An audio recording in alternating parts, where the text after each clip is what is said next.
Vous écoutez Radio Ma'arif.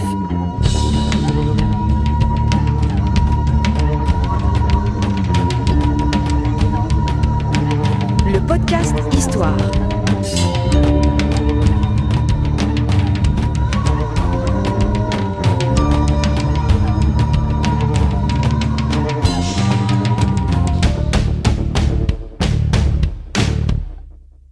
Le podcast Histoire est produit avec le soutien de Maroc Télécom. Bienvenue sur Radio Ma'arif, un nouveau podcast Histoire. La quête se poursuit à la recherche de nous-mêmes. On a encore beaucoup de choses à raconter, on a encore beaucoup de gens à inviter. On est toujours très content d'accueillir quelqu'un pour la première fois. C'est le cas cette semaine avec Ihsan Serret. Bienvenue Madame Serret, bienvenue à vous. Ça fait très plaisir de vous recevoir. Merci beaucoup, ça me fait plaisir aussi. Vous êtes archéologue médiéviste. Exactement. Vous êtes spécialisé dans les fouilles qui concernent le Moyen-Âge. Alors déjà, le médiéviste, j'ai du mal avec quand on parle de Moyen-Âge au Maroc, on utilise les dates européennes en fait, c'est ça ? Non.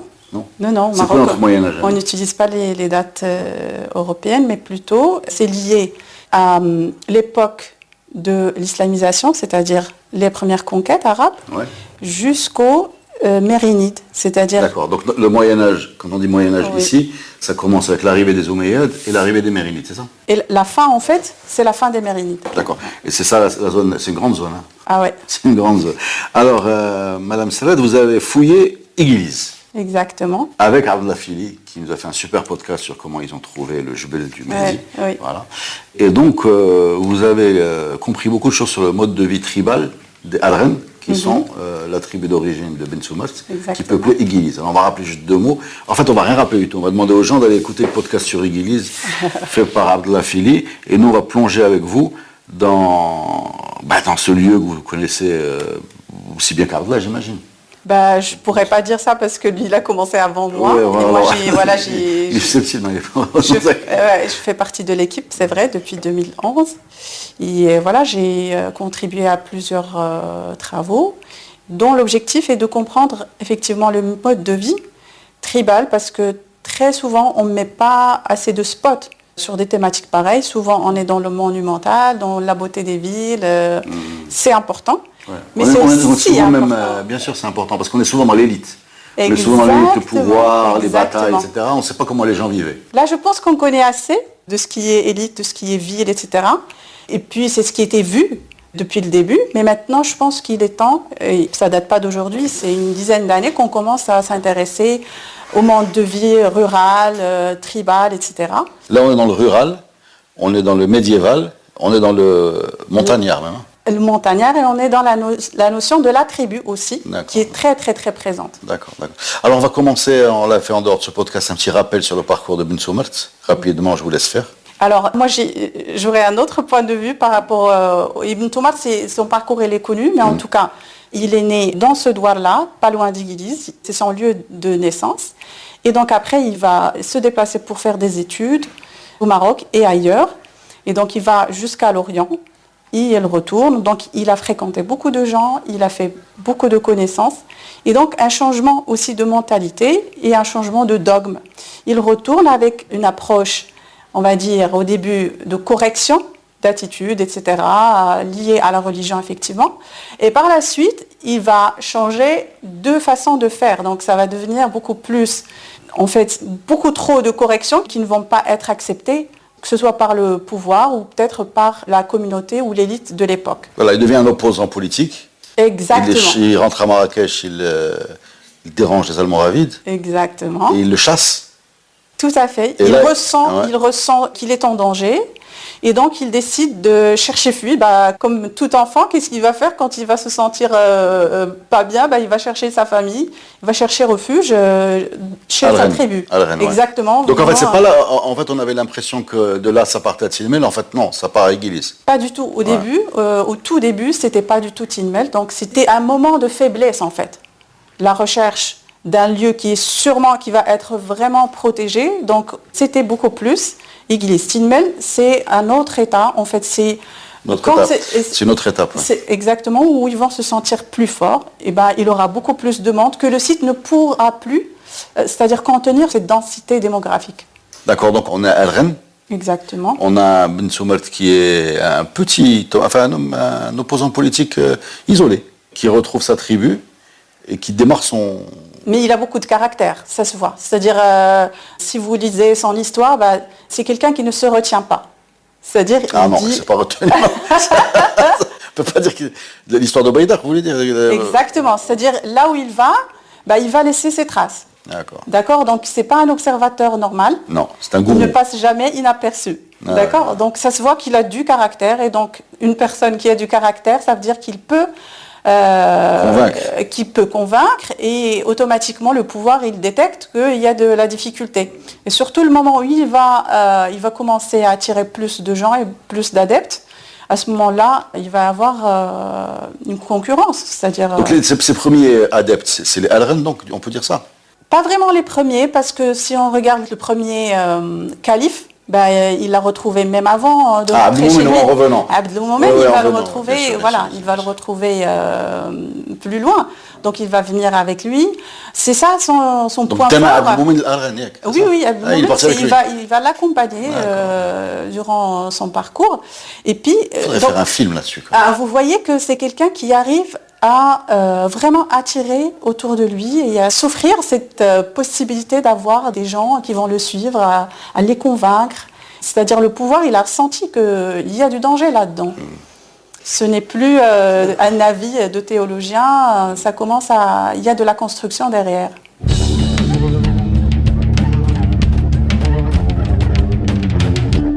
Donc on plonge à Éguilise, là, et comment vivaient ces gens? C'est la question, en fait, qu'on est... Oui, alors, ce qu'on connaît de la vie à Éguilise, on a des choses avant Ibn Toumart, c'est-à-dire pas Ibn Toumart, mais avant la révolution, si on puisse s'exprimer ainsi, la révolution des Almohades, les premiers Almohades, c'est-à-dire avant. Ce qu'on connaît du site Éguilise, il y avait de l'habitat dispersé, c'est-à-dire que ce n'était pas un habitat qui est concentré. Ça veut dire que démographiquement, c'est un espace qui n'est pas extrêmement peuplé.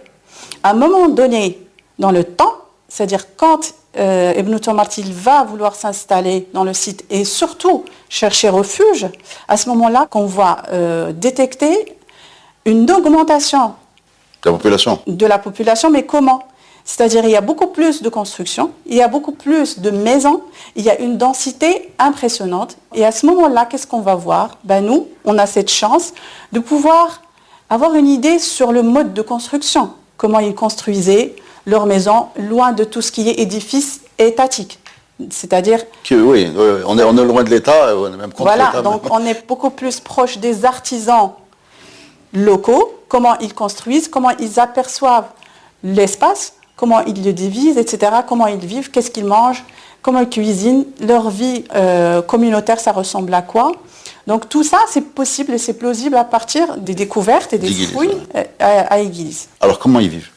Comment ils habitent déjà? Oui, donc déjà, on peut dire qu'il y a deux niveaux au niveau du site, c'est-à-dire on a remarqué qu'il y a aussi de l'élite au niveau du site, c'est-à-dire il y a de l'habitat qui est dédié plutôt au pouvoir, c'est-à-dire avec des dimensions très grandes, avec une hiérarchisation à l'intérieur, un contrôle au niveau des accès, ce n'est jamais des accès directs, c'est des accès qui sont super coudés, pas un seul, des fois 2 coudes, 3, 4, donc c'est un calcul en fait des accès donc, depuis les portes, une très très grande sécurité. Ça c'est la maison de Ben Soumart, ça? Si on veut dire ça très simplement, mais en réalité c'est pas que en fait la maison d'Ibn Toumart, mais on appelle ça la zone de commandement, ou l'Aqsba, c'est-à-dire c'est un lieu de pouvoir où on va trouver beaucoup plus de partisans, beaucoup plus de gens qui sont proches de Ibn Toumart ou du pouvoir, c'est-à-dire les décideurs. Donc sûrement Abdelmoumen aussi d'ailleurs. Certainement. Et bien d'autres personnes. Ça c'est l'élite quoi. C'est l'élite. Et selon les grands espaces. Exactement, c'est des grands espaces. Et puis selon les textes, on parle d'une hiérarchisation. C'est-à-dire il y a Ibn Toumart, c'est lui qui va instaurer ça. Il s'inspire du modèle du prophète. Dans l'organisation de son entourage, c'est-à-dire il aura le conseil des Ashara, il aura le conseil des Khamsin. Donc voilà, il y a des décideurs et des gens qui vont sous-traiter ou qui vont traiter avec lui de tout ce qui est décision politique ou religieuse, etc.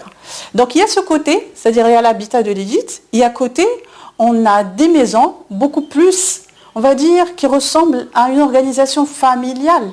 C'est-à-dire tu as encore plus d'intimité, On passe d'un endroit qui est plus grand avec plusieurs pièces à des maisons de 2 pièces et un petit hall ou des organisations plus timides, on va dire plus intimes que ce qu'on retrouve. C'est des familles qui habitent là-bas.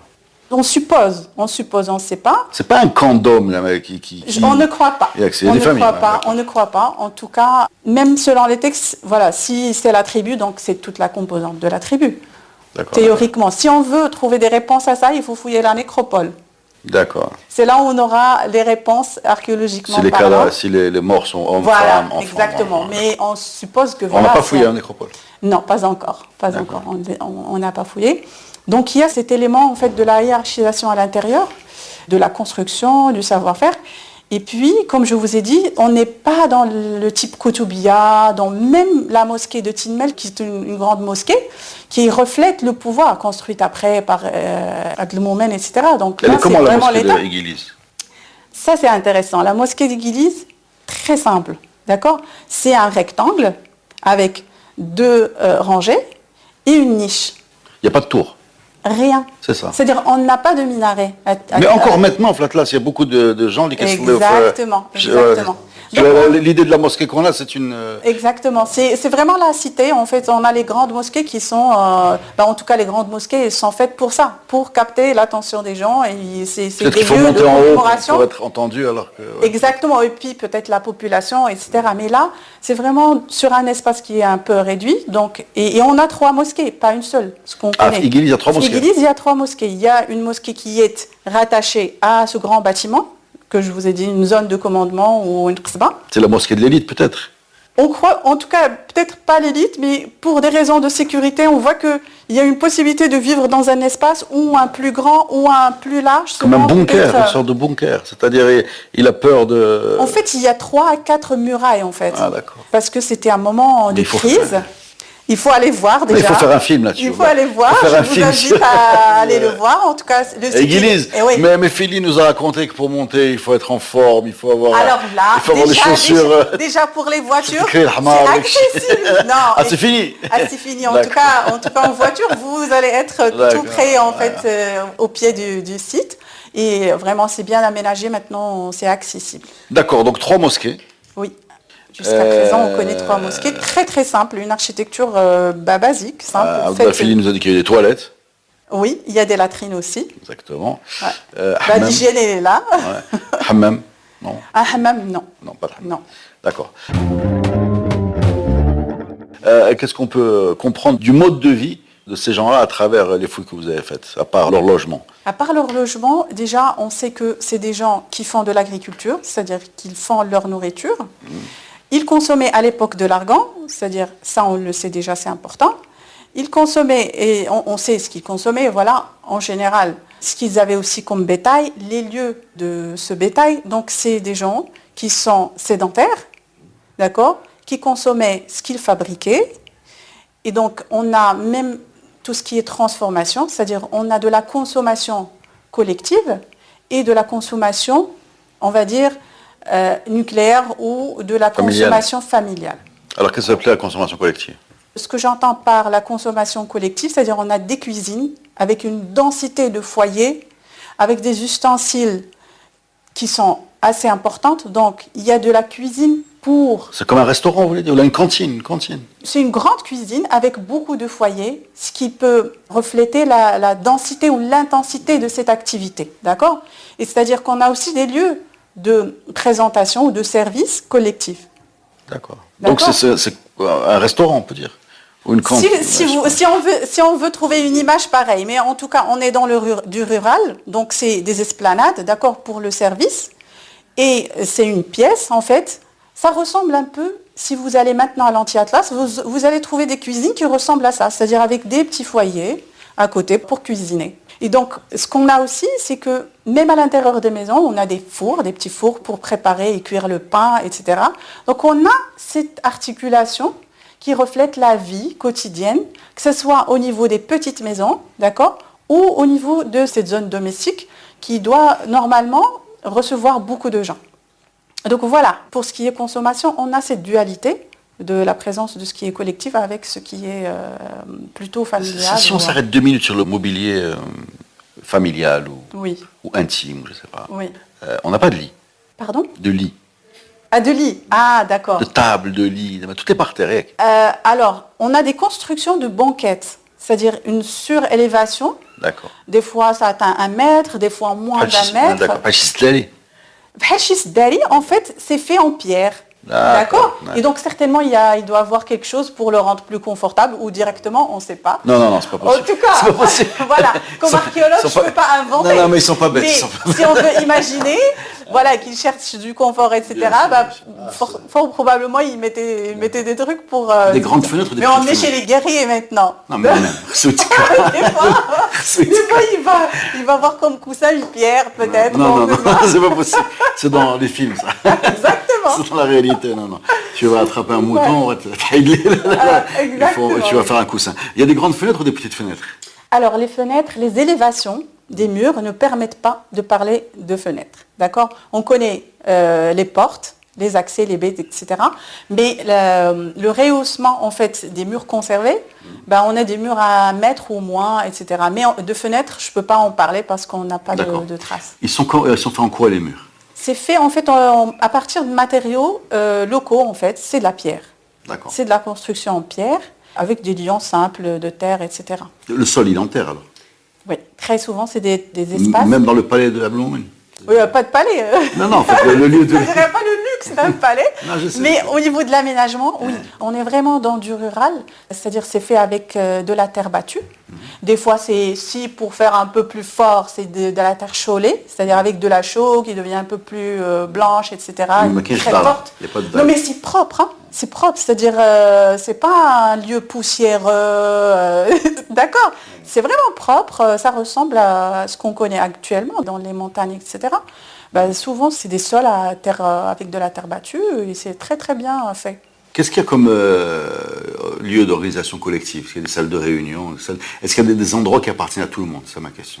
Ah, c'est-à-dire le public et le privé. Collectif, quoi. Alors, en tout cas, ce que je viens de vous dire, c'est vrai, il y a des endroits qui sont ouverts, on va dire, au public. Par exemple, on a ce qu'on appelle le Mahadra. C'est l'école, en fait. C'est un lieu d'apprentissage. D'accord? Donc, mais enfants ou adultes? On ne sait pas. Alors ça, on ne sait pas. Mais normalement, voilà, c'est les adolescents, peut-être des enfants, mais en tout cas, c'est un lieu d'apprentissage. Alors, c'est à partir de la structure de l'espace. D'accord? C'est un espace où il y a beaucoup de petites cellules. Il est unique, c'est-à-dire que ce n'est pas un espace qu'on le retrouve dans le site. À partir de la première observation, vous voyez que c'est un endroit qui est fait pour accueillir. Et on connaît aussi l'architecture, même actuelle, des Mahadra. Ça ressemble à des endroits où il y a des petites cellules pour accueillir les étudiants. D'accord. Mais accueillir donc on a des fois 5 à 6 cellules avec des petites banquettes. C'est des petites pièces en fait d'1 mètre et demi. Ils habitent là-bas ou bien c'est juste... Normalement oui. C'est un endroit... C'est là où on avait trouvé les latrines. Bon, en tout cas, on a pas mal de latrines, mais c'est un endroit qui est vraiment fait au complet. C'est comme une CTU en fait, un truc comme ça, c'est ça? Si on veut trouver des parallèles dans la ville, oui, c'est plutôt ça. Ou les médressas. D'accord. Le Hadra, c'est le parallèle pour ce qui est...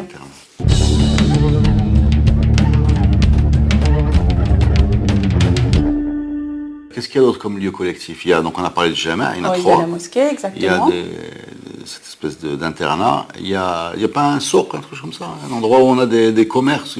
Alors le commerce, quand on dit commerce, c'est un lieu qui est plutôt ouvert. Alors que là, c'est un site de refuge en fait. C'est-à-dire l'échange, normalement, il doit se faire ailleurs. C'est-à-dire ces gens-là, ils vont aller dans un endroit où il va se passer de l'échange et nous, on va trouver les traces de cet échange au niveau du site. Quelles traces vous trouvez? Là, j'aimerais bien ouvrir une parenthèse sur cette idée d'échange.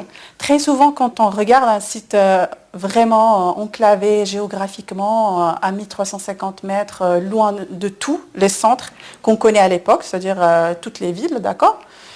Figurez-vous qu'on retrouve des pièces qui viennent d'Almeria, d'accord, qui viennent de l'Andalousie. On soupçonne aussi qu'il y a des choses qui arrivent, c'est-à-dire par la voie du commerce, des pièces en céramique. Ah d'accord, mais j'ai des pièces de monnaie. Non, les pièces de monnaie, on peut en parler après. Mais en tout cas, l'échange, on le matérialise par un matériel archéologique. Forcément, c'est de la céramique. Donc on retrouve des pièces qui arrivent de loin, dans un espace qui est enclavé, on va se dire, ils vont aller dans l'endroit le plus proche pour aller se procurer les basiques et c'est tout. Alors que non, C'est vrai qu'il y a des phases, mais en tout cas, on retrouve cette trace d'échanges extrêmement loin, en fait. Mais on peut aller vraiment vers le sud, le Sahara, on a des objets qui nous rappellent des productions de ces zones-là. Ce qui veut dire, on a des gens qui arrivent avec ce matériel, ou bien il y a des échanges. Ou bien c'est du commerce, etc. Je crois que Abdullah Fili nous a parlé d'un plat andalou, Chitaos. Exactement, c'est un plat à oiseau. C'est un plat oiseau, enfin il est connu, il est photographié. Exactement, c'est le symbole en fait du site. Exactement. C'était l'assiette de Ben Soumart, quoi. Donc il n'était pas vraiment dans la... Si on veut en faire un film, bah oui. Mais en réalité, non. En tout cas, on sait que ça date du XIIe siècle. Mais les contextes, etc., je pense que c'est beaucoup plus tardif. C'est-à-dire parce que le site, il va se transformer. Après le départ de Ibn Soumart, on va assister au passage des califes après, comme lieu de commémoration des départs, etc. Et donc, et peut-être qu'il y a des offrandes ou il y a des pièces qui vont être déposées ou données, etc. Parce que le site, il ne va pas être complètement abandonné. Il reste des gens, mais vraiment très peu par rapport à un moment donné où il reçoit trop de gens. Et donc, on remarque ce moment de changement. Moi, j'ai une question. Ce site, il a quand même comme caractéristique d'avoir été le centre d'un mouvement politique, le départ d'un mouvement politique, qui était un mouvement politique d'opposition. Ça veut dire qu'il était en danger. On sait qu'il y avait les Almoravides qui ont essayé d'attaquer Iliz. Donc, la structure géographique du lieu, peut-être elle est aussi motivée par le danger qu'il y a autour du lieu. Donc peut-être que ces constructions, ces modèles, qu'est-ce que vous avez trouvé? Vous avez parlé de la sécurité qu'il y avait à l'entrée des lieux de pouvoir. Est-ce qu'il y avait d'autres éléments de sécurité dans cette cité? Est-ce qu'il y avait des murs autour? Est-ce qu'il y avait des guetteurs? Je ne sais pas, est-ce qu'il y avait des endroits pour surveiller? Qu'est-ce qu'on peut dire là-dessus? Alors déjà, le site, il est, comme vous avez dit, isolé. C'est-à-dire c'est une montagne qui est complètement isolée. Deux, il va y avoir une construction de plusieurs murailles. C'est-à-dire pas vraiment une seule, comme on voit dans les villes, mais plutôt un calcul des accès au niveau du site. Là où c'est pas vraiment bien protégé naturellement, ils vont construire des murailles, ils vont entasser encore plus de pierres pour vraiment contrôler. Et après, on a aussi le système des accès. On a 3 accès, 2 qui sont vraiment imposants et l'autre qui est vraiment petit et dans un endroit qui est inaccessible. D'accord ? Donc on peut parler de 2 entrées. Est-ce qu'on peut dire que c'est une entrée secrète, la troisième ? Pas vraiment, mais je pense en tout cas qu'elle s'ouvre vers la nécropole, c'est-à-dire vers le cimetière. C'est un endroit beaucoup plus lié à la tribu. C'est pas un endroit où on va recevoir des gens de l'extérieur. Vous voyez, en tout cas, je pense que c'est beaucoup plus une ouverture vers le monde de l'au-delà. Mais les 2 grandes portes de l'autre côté, c'est vraiment des portes qui sont construites en coude, etc. Et l'entrée, si vous voulez accéder au lieu de pouvoir, c'est cette qsba-là qui est super protégée, il faut vraiment faire des passages contrôlés. C'est-à-dire vous n'allez pas choisir. Le tracé est fait. D'accord. Donc la sécurité, ça s'impose vraiment. Est-ce qu'il y a des lieux de fête? Je ne sais pas, non, quand ils se retrouvent chez, je ne sais pas, une fête, est-ce qu'ils ont un endroit où être tous? Je peux poser question. Vous parlez du XIIe siècle, c'est-à-dire... Oui, je parle du XIIe siècle. Alors, pour être honnête, c'est pas possible de parler de fête à ce moment-là. Non, on n'en sait rien. C'est pas qu'ils le font. Il n'y a pas un endroit qui ressemble à une salle de fête, quoi. Alors, ce qu'ils faisaient, en fait, c'est qu'ils ont un repas collectif. Très, très connu. C'est la smes. À l'époque, on l'appelait la smes, ce qui correspond un peu à l'marouf. Alors, parlez-nous de la smes. Oui, parce que Mahdir Ouelgat, il aime bien parler de la smes, mais il n'y a jamais... Il est bien placé pour en parler. Mais cette fois, c'est vous qui avez... Il n'y a pas de souci, Alors, c'est quoi la smes, c'est un plat communautaire, d'accord? Si on veut faire très, très simple, c'est un peu un contrat entre les alliés, d'accord? C'est-à-dire, au lieu de signer des contrats entre nous avec des clauses, etc., c'est des gens qui vont manger ensemble. Il y aura beaucoup de discussions autour. C'est des gens qui, à ce moment-là, ils vont déclarer, en fait, leur alliance, d'accord? De cette manière-là. C'est-à-dire, si vous aimez les Lucky Luke, c'est le calumet de la paix, version Diana. C'est ça. Ou je nous fais. Alors, la smes, c'est très simple. C'est très simple. C'est le kso, en fait. Ah, d'accord. Très souvent ça, avec de la viande. Donc, et les textes, on parle, en fait. Il y a une scène extrêmement belle, en fait. C'est qu'il y a un discours que Ibn Tumart, il va l'annoncer devant ses alliés et les gens qui le suivent. Et il se met à la place du prophète ou des prophètes, c'est-à-dire là, je mange comme vous mangez, je fais les choses que vous faites. Donc vraiment, il incarne ce personnage.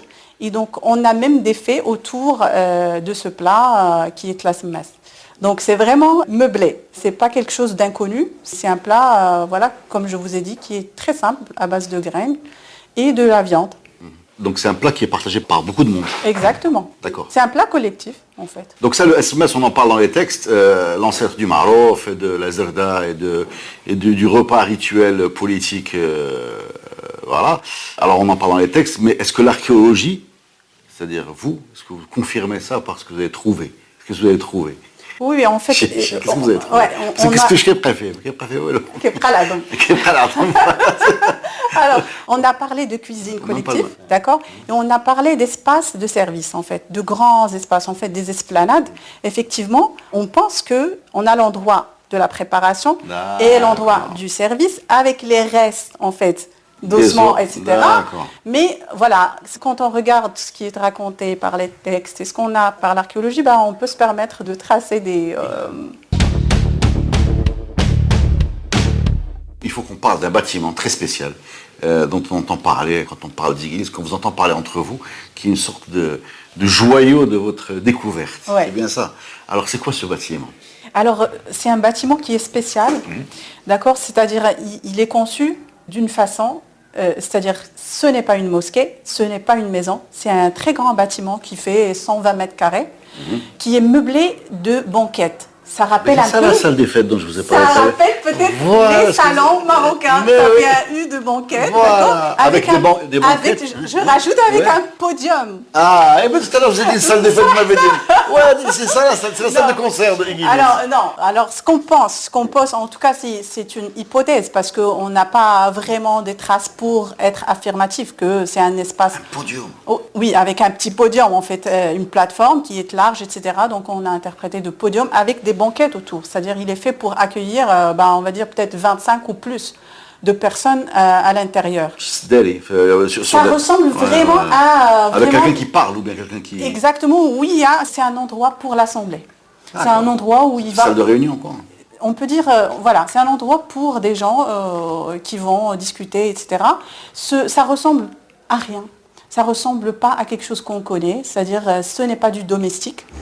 Domestique, j'entends bien entendu, c'est pas une maison et ce n'est pas un bâtiment pour les bétails, comme on est dans du rural, c'est-à-dire c'est les choses qui peuvent être... c'est un bâtiment qui n'existe pas ailleurs. C'est un bâtiment sans parallèle jusqu'à présent et on est à la recherche en fait des parallèles. Il faut dire qu'on connaît très peu le monde rural. C'est pour ça qu'on n'a pas de parallèle. Du passé. Bien entendu du passé. Non, du présent. Non, le présent, on connaît un petit peu, les égouts d'air, etc. On connaît un petit peu. Mais en tout cas, du XIIe siècle, vraiment, c'est un site exceptionnel et on connaît très peu de parallèles. Donc ça, c'est un monument qui a vraiment une connotation tribale, à notre sens. On croit que c'est un endroit, c'est une institution qui... Politique, quoi. Comment dire, entre guillemets, un conseil de la tribu. Exactement, je vous ai parlé des conseils que Ibn Tumart a fait, en fait, le conseil des Ashara, des Khamsin, etc. Ouais.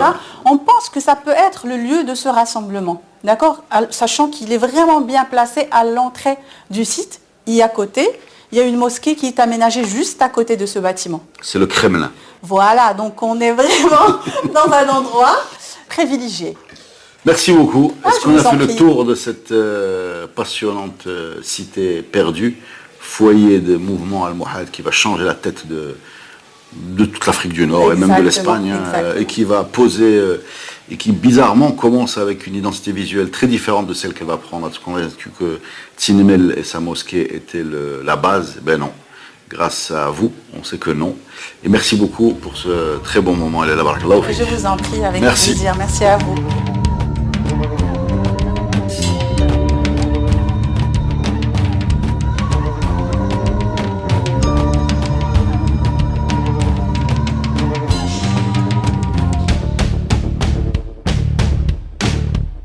Le podcast Histoire est produit avec le soutien de Maroc Télécom. Maroc Télécom, un monde nouveau vous appelle.